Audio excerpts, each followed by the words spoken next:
Hello everyone, David Coleman, Director of the Wittliff Collections at Texas State University, and welcome back to Wittliff Wednesday. Now later this month, the Austin Film Festival launches their 28th annual festival, the first in the country devoted exclusively to screenwriting. Here at the Wittliff, we're their proud partners, and we happen to have their archives, much of which you can see online on our website.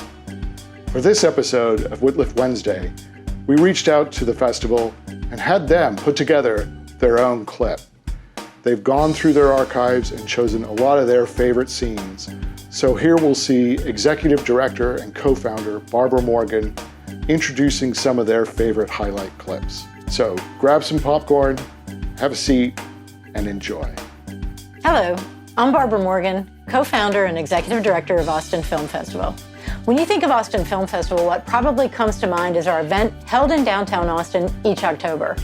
But did you know that the Austin Film Festival donates and houses its recorded content within the Wittliff Collections? This content, dating back to our inaugural festival in 1994, is known as the On Story Archive, and I'm thrilled to showcase the material as part of this week's Wittliff Wednesday.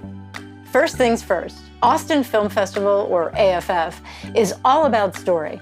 Widely known as the Writers' Festival, AFF has long focused on honoring and celebrating the writer's creative contribution to film. A deep dive into all things story, our Writers' Conference provides critical insights from the industry's leading creatives on the arts of screenwriting and television writing, as well as newer narrative mediums such as podcasting and writing for video games. Thanks to our partnership with the Wittliff, the captured material is preserved and made publicly accessible, completely for free, all year long.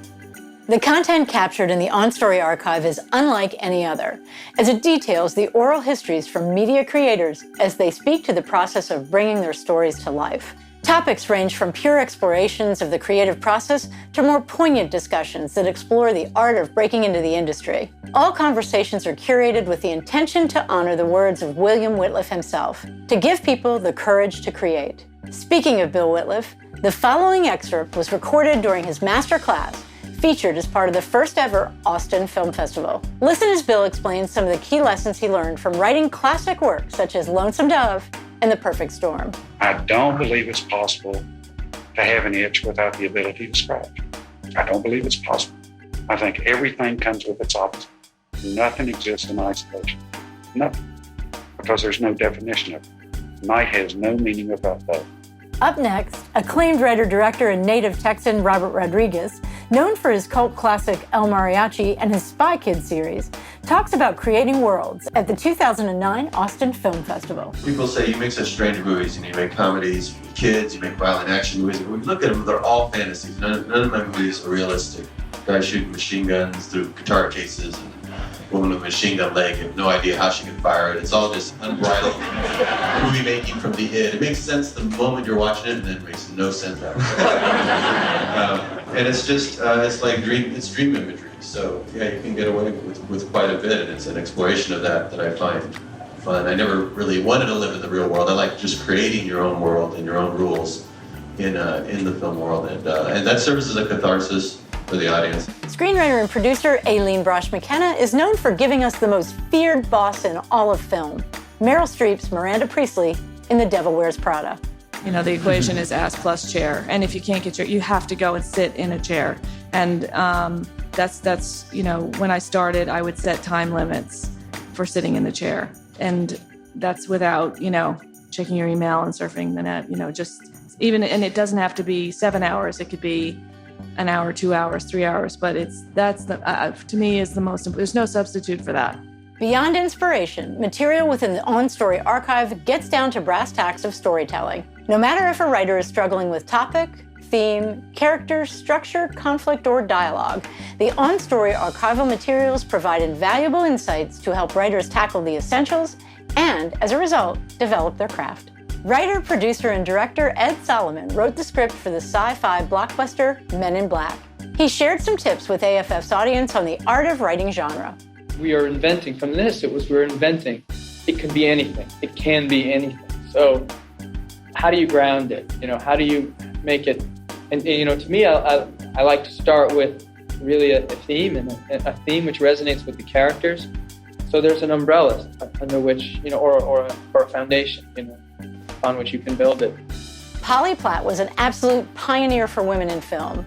A multifaceted talent, Platt worked as an art designer, production designer, screenwriter, and executive producer, contributing her creative vision to works such as Terms of Endearment, The Last Picture Show, and Bottle Rocket. If your first film, or the film you wrote, if you get it out there and you get turned down about three or four times, over the course of maybe a year, put it away. Don't keep hawking the same film. Just then write another one, because you don't let other people's judgment affect you, because the town is insane. Hollywood's insane.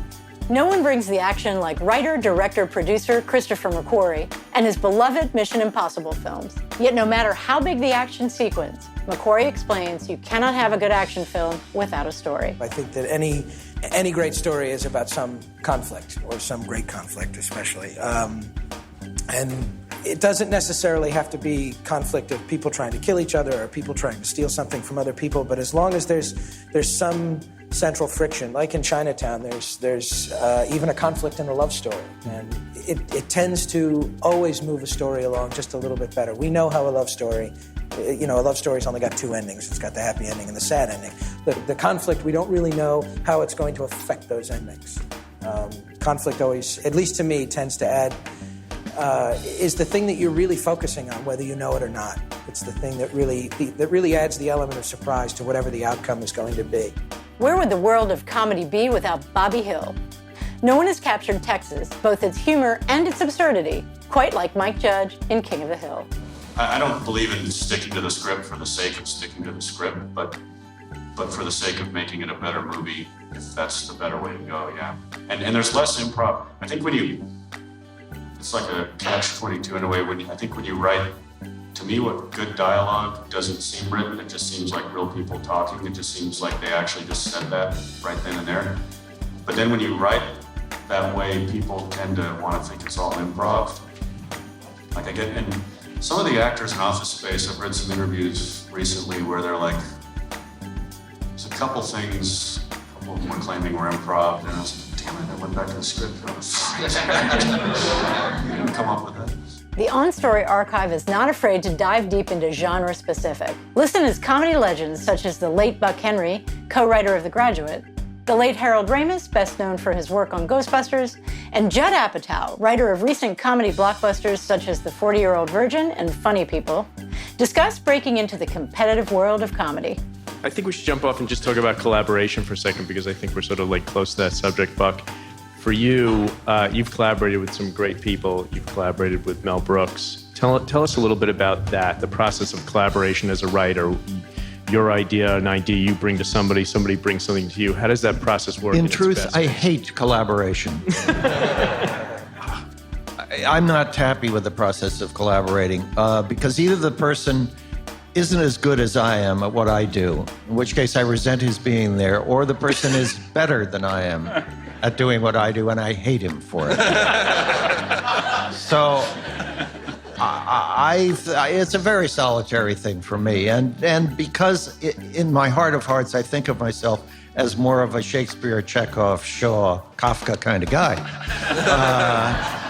I don't think that collaboration is essential or even conducive to the way I think about writing. These excerpts are only a small sample of the rich material available within the On Story Archive. Find more conversations and resources within both the Wittliff Collection's physical and digital archives, or join us for the 2021 Austin Film Festival and Writers Conference, held this year on October 21st through the 28th. Go to www.austinfilmfestival.com to find out more.